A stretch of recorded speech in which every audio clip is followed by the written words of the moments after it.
கேளுங்கண்ணே.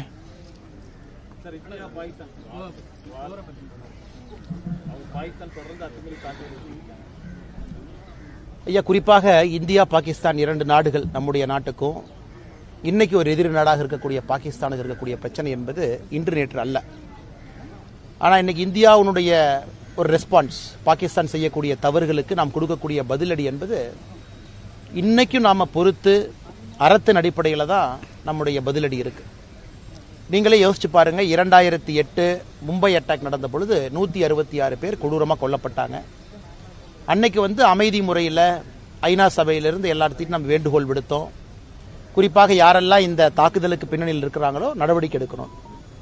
அதன் பிறகு தொடர்ச்சியாக பல தாக்குதல் நடந்தும் கூட மிக முக்கியமானது பத்தான்கோட் 2016 பஞ்சாப்ல நம்முடைய ஏர்பேஸுக்குள்ள பாகிஸ்தான் தீவிரவாதிகள் தீவிரவாத செயலில் ஈடுபட்டாங்க. அன்னைக்கு கூட நம்ம என்ன சொன்ன, மோடி ஐயா, பாகிஸ்தான் நாட்டில் இருக்கக்கூடிய பாதுகாப்பு அதிகாரிகளை இந்தியாவுக்கு வர சொன்னோம். பத்தான்கோட்டுக்கு நீங்க வாங்க, வந்து பாருங்க, டிஎன்ஏ எவிடன்ஸை பாருங்க, தொலைபேசி உரையாடல்களை பாருங்க, எப்படி உங்களுடைய தீவிரவாதிகள் எங்க நாட்டுக்குள்ள பத்தான்கோட்டில் தீவிரவாத தாக்குதல் நடத்துறாங்க பாருங்கன்னு சொன்னோம்.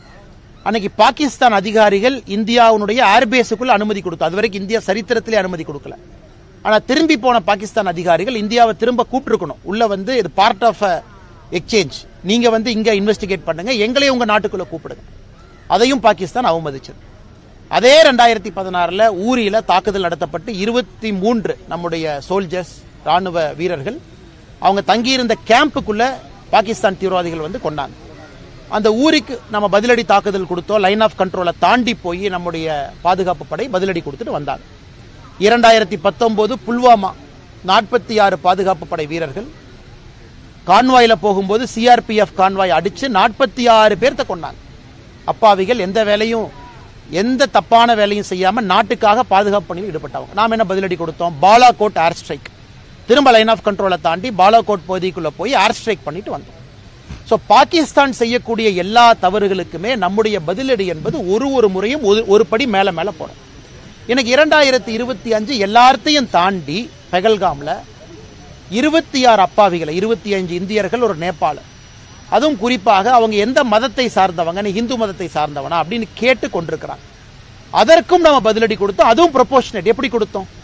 பாகிஸ்தான் ஆக்கிபைடு காஷ்மீருக்குள்ள 5 இடத்துல நாம குறிப்பாக தீவிரவாத மையங்கள் எங்க இருக்கோ, லஷ்கர் இ தொய்பா, ஹிஸ்புல் முஜாஹிதீன், இது போன்ற தீவிரவாத அமைப்புகள் எங்க இருக்கோ அதை தாக்குதல் நடத்தணும். பாகிஸ்தானுக்குள்ள 4 இடத்துல தீவிரவாத அமைப்புகளை பார்த்து நம்ம தாக்குதல் நடத்தணும். அதுல குறிப்பாக லஷ்கர் இ தொய்பாவுடைய முக்கிய தீவிரவாதிகள் இருந்தாங்க. அமெரிக்கா போன்ற நாடுகள் இந்த ப்ரொஸ்கிரைப்டு சாங்ஷன் லிஸ்ட், யாரு மேலாம் நாங்க நடவடிக்கை எடுக்க போறோம்னு சொன்னவங்க மேல நாம தாக்குதல் நடத்தி இருந்தோம். அதுவும் கூட பாகிஸ்தான்ல இருக்கக்கூடிய எந்த மிலிட்டரி இன்ஸ்டலேஷன் நாம் அடிக்கல, பாகிஸ்தானுடைய ஏர்பேஸை நாம் அடிக்கல, பாகிஸ்தானுடைய மிலிட்டரி மேல கை வைக்கல, பாகிஸ்தானுடைய கிரிட்டிக்கல் இன்ஃப்ரா, ஒரு பவர் கிரிட்டோ, ஒரு எனர்ஜி செக்டரோ, ரோடுவேவோ, ஹைவேவோ எங்கேயும் நாம தாக்குதல் நடத்தல. நடத்திய பிறகு நாம் தெளிவாக சொன்னோம், நீங்க நடத்தின தீவிரவாத தாக்குதலுக்கு பதிலாக நாங்க உங்க நாட்டுக்குள்ள இருக்கக்கூடிய தீவிரவாத அமைப்புகள் எங்கிருந்து இந்த பெகல்காம் அட்டாக்க பிளான் பண்ணாங்களோ நாங்க அடிச்சிருக்கோம், நாங்க எக்ஸ்கலேட் பண்ணல அப்படின்னு சொன்னோம். அதன் பிறகு பாகிஸ்தான் என்ன பண்ணாங்க? அப்பாவி பொதுமக்களை பார்த்து டார்கெட் பண்ண ஆரம்பிச்சாங்க. பார்டர் ஏரியால ஷெல்லிங்.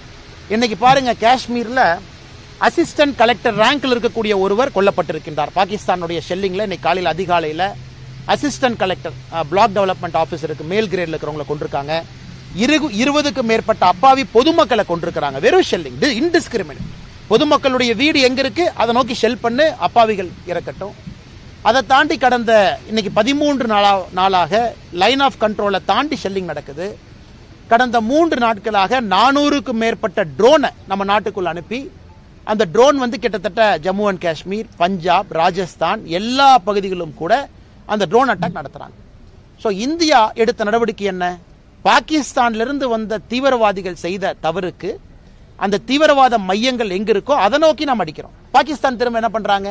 இந்தியாவில் இருக்கக்கூடிய அப்பாவி பொதுமக்களை பார்க்கறாங்க. அப்ப மக்கள் எல்லோரும் முடிவு செய்ய கொள்ள வேண்டும், நம்ம மேல ஒருத்த போர் தொடுக்கும் பொழுது திரும்பி நம்ம பதிலடி கொடுக்கல நம்ம கோலை. ஆனா நம்ம மேல ஒருத்தன் போர் தொடுக்கும் பொழுது திரும்ப நாம பேச வேண்டிய கட்டாயம் இன்னைக்கு இந்தியாவுக்கு இருக்கு. இன்னைக்கும் இந்தியாவை பொறுத்தவரை இன்னைக்கு 10:30 மணி நாம் பேசிக் கொண்டிருக்கக்கூடிய நேரம் 10:30 மணிக்கு நம்முடைய முக்கியமான பிரீஃபிங் டெல்லியில அந்த 2 ராணுவ பாதுகாப்பு படை அந்த அதிகாரிகள் பெண்மணிகள் 2 பேரும் ஃபாரின் செக்ரட்டரியோட 10 மணிக்கு முக்கியமான பிரீஃபிங் இருப்பதாக நான் அறிந்தேன். அதனால் அதை நீங்க பார்க்கணும் பத்திரிகை நண்பர்கள். இந்தியாவை பொறுத்தவரை பொறுத்திருக்கின்றோம், அறத்தின் அடிப்படையில் இருக்கின்றோம். பாகிஸ்தான் செய்யக்கூடிய தவறுக்கெல்லாம் பதிலடி கொடுக்கிறோம். அதே நேரத்தில் நாம் புரிந்து கொள்ள வேண்டும், நாம $4 trillion எக்கானமி, மிகப்பெரிய பொருளாதார நாடு. பாகிஸ்தான் $360 பில்லியன், அதாவது 12ல் 1. இன்னைக்கு இந்தியாவுடைய மொத்த பொருளாதார உற்பத்தி திறன்ல 12 நாம் இருக்கோம்னா பாகிஸ்தான் 1 இருக்காங்க. சோ பாகிஸ்தானோடு சண்டை போட்டு ஜெயிச்சு நமக்கு ஒன்னும் ஆக போறது கிடையாது. நாம எந்த நாட்டினுடைய ஒரு எல்லையும் பிடிப்பதற்காக இந்த சண்டை போடல. ரஷ்யா உக்ரைன் மாதிரி போர் கிடையாது. நம்ம நாட்டின் மீது நடத்தப்பட்டிருக்கக்கூடிய தீவிரவாத தாக்குதலை வேரோடு அறுத்து எரிய வேண்டும் என்கின்ற நோக்கத்தோடு இறங்கி இருக்கின்றோம். இதுல நம்ம தமிழ்நாட்டில் இருக்கோம். தமிழ்நாட்டில் இருக்கக்கூடிய நம்முடைய பார்வை கொஞ்சம் வித்தியாசமா இருக்கும். பாரத நாட்டின் மீது பற்று நமக்கு இருக்கு. ஆனாலும் நம்ம பார்டரில் இல்ல, நம்ம பாகிஸ்தானுடைய மிசைல் ரேஞ்சில் இல்ல, நம்ம பாகிஸ்தானுடைய ட்ரோன் ரேஞ்சில் இல்ல, நம்ம பாகிஸ்தானுடைய ஷெல்லிங் ரேஞ்சில் 3 இடத்திலும் நம்ம இல்ல. ஆனா இதே இந்தியர்கள், நம்முடைய சகோதர சகோதரிகள் பார்டர் ஸ்டேட்ல இருக்கிறவங்க, ஜம்மு அண்ட் காஷ்மீர், பஞ்சாப், ராஜஸ்தான், அவங்க எல்லாருமே பாகிஸ்தானுடைய மிசைல் ரேஞ்சில் இருக்காங்க, ட்ரோன் ரேஞ்சில் இருக்காங்க, ஷெல்லிங் ரேஞ்சில் இருக்காங்க. இந்த நேரத்தில் ஒரு நாடாக ஒற்றுமையாக நாம் இருந்து நாம் இந்தியர்கள் அனைவரும் ஒரு தாய் பிள்ளையினுடைய மக்கள் என்கின்ற உணர்வோடு நாம் இருக்கணும். எல்லா இடத்திலும் கூட நமக்கு அந்த வேள்வி இருக்கணும். பாதுகாப்பு படைக்கு நாம் கொடுக்கக்கூடிய சப்போர்ட் இருக்கணும்.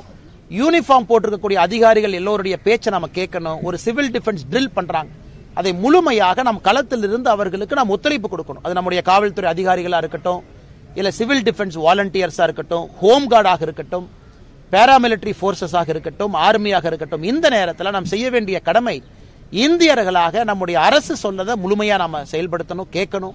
பாதுகாப்பு படை அதிகாரிகள் சொல்றதை நம்ம கேட்கணும், காவல்துறை அதிகாரிகள் சொல்றதை கேட்கணும். நேற்று உதாரணத்துக்கு சென்னையில காவல்துறை ஆணையாளர் கமிஷனர் அருண் அவங்க சொல்லியிருக்கிறாங்க, பொது இடத்துல நாங்க பாதுகாப்பை அதிகப்படுத்தி இருக்கோம். அப்ப நாமளும் கேர்ஃபுல்லா இருக்கணும். பொது இடத்துல பெரிய பெரிய கூட்டமெல்லாம் நம்ம போடுறோம், தேவையா தேவையில்லையா, இந்த நேரத்தில் நாமும் அதை உணர்ந்திருக்கணும். அதே நேரத்தில் பார்டர் ஏரியால நம்முடைய நண்பர்கள் சகோதரர்கள் யார் இருந்தாலும் கூட ஆதரவு வார்த்தைகளை சொல்லணும். சமூக வலைதளத்தில் எல்லோருக்கும் அந்த நம்பிக்கை இருக்கணும். ஆனால் நிச்சயமாக இன்னைக்கு நாளைக்கு இது முடிய போறது இல்லை. மோடி அவர்களை பொறுத்தவரை, பாரத பிரதமர் நரேந்திர மோடி அவர்களை பொறுத்தவரை சங்கல்பத்தோடு களமிறங்கி இருக்கிறாங்க. ஏன்னா 2-3 இடத்துல நம்ம தாக்குதல் நடத்துவதற்கு முன்பு பிரதமர் அவர்கள் மிக தெளிவாக அவருடைய மனதை நமக்கு பிரதிபலிச்சிட்டாங்க. இந்த பூமியில எங்க ஒளிந்திருந்தாலும், பூமிக்கு கீழே ஒளிந்திருந்தாலும் உங்களை தொலாவி பிடிச்சு இல்லாம நான் பண்ணிடுவேன் அப்படின்னு. ஆனால் இந்த போர் என்பது தீவிரவாதத்திற்கு எதிரான போர். இது இன்னைக்கு நாளைக்கு முடியாது. நாம அக்ரெசிவா போகத்தான் போறோம். பாகிஸ்தான் இதன் பிறகு நம்முடைய நடவடிக்கையை பார்த்த பிறகு இந்தியால இன்னொரு அப்பாவி பொதுமக்களுடைய உயிரை எடுப்பதற்கு பலமுறை யோசிக்கணும். அதனால் பத்திரிகை நண்பர்கள், நாம் எல்லோருமே இந்த நேரத்தில் நம்ம ரிப்போர்ட் பண்ணக்கூடிய விஷயம், பேசக்கூடிய விஷயம், செய்யக்கூடிய விஷயம் எல்லாம் கண்ணியமிக்கதாக, அரசுக்கு ஒத்துழைப்பு அளிப்பதாக இருக்க வேண்டும் என்கின்ற தாழ்மையான வேண்டுகோளையும் உங்களுக்கு வைக்கிறேன். பாகிஸ்தானை பொறுத்தவரை நான் இன்னைக்கு ஒரு சாதாரண ஒரு பொதுமக்களாக என்னுடைய உணர்வை நான் பிரதிபலிக்கிறேன். இன்னைக்கு பாகிஸ்தான் அதனுடைய நாடு அதனுடைய கண்ட்ரோல்ல இல்ல. நம்ம எல்லாரும் சொல்லுவோம், ஒரு நாட்டுக்கு ஒரு ஆர்மி வேணும். India has got an army. ஏன்னா பாரதத்துக்கு ஆர்மி வேணும். ஆனா பாகிஸ்தானுக்கு ஆர்மிக்கு ஒரு நாடு. நம்ம நல்லா புரிஞ்சுக்கணும். பாகிஸ்தான் நாட்டுக்கு ஆர்மி இல்ல, பாகிஸ்தான்ல இருக்கக்கூடிய ஆர்மிக்கு ஒரு நாடு.